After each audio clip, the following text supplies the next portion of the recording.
ఒక అమ్మాయిది real story చెప్పుకుంటున్నాం కదా. అప్పుడు గవర్నమెంట్ జాబ్ వస్తుంది, మారుమూల ప్రాంతము.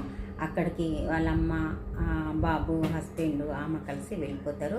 చాలా దూరం అనమాట. వాళ్ళ అమ్మగారు ఊరి నుంచి అక్కడికి 4 అవర్స్ జర్నీ. అది అక్కడే హాస్పిటల్లో ఒక క్వార్టర్స్ ఇచ్చి ఉంచేవాళ్ళు. బాబుకి అప్పటికి 4.5 years వచ్చినాయి. అప్పుడు కూడా వాడు అమ్మ అని పిలిచేవాడు కాదు, మమ్మీ అనేవాడు. ఇంకా అక్కడే స్కూల్లో జాయిన్ చేసి బాబుని జాబ్ చేసుకుంటూ ఉండేది.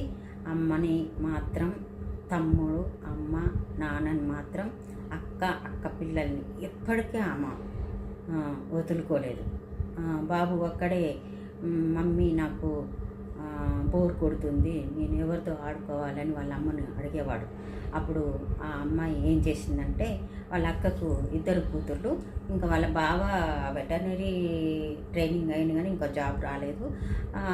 వాళ్ళ అక్క అడిగిందనమాట, ఎలాగో వాడు బోర్ కొడుతుంది అంటున్నాడు కదా, ఆడుకోవడానికి ఎవరు లేరు అని అంటున్నావు కదా, నా కూతుర్ని తీసుకెళ్ళు అని వాళ్ళ అక్క అడిగితే, ఆ అమ్మాయి ఇంకా కొడుకుకు కూడా తోడు ఉంటుంది, 2 కలిసి ఆడుకుంటారు. అమ్మాయికి డ్యూటీ కదా, నర్స్ కదా, ఎప్పుడు డెలివరీ కేసు వస్తుందో తెలియదు, ఎప్పుడు పాయిజన్ కేసు వస్తుందో తెలియదు, ఎప్పుడు యాక్సిడెంట్ కేసు వస్తుందో తెలియదు. 24 hours ఇంకా అక్కడే క్వార్టర్స్ కాబట్టి ఎప్పుడు పిలుస్తారో తెలియదు.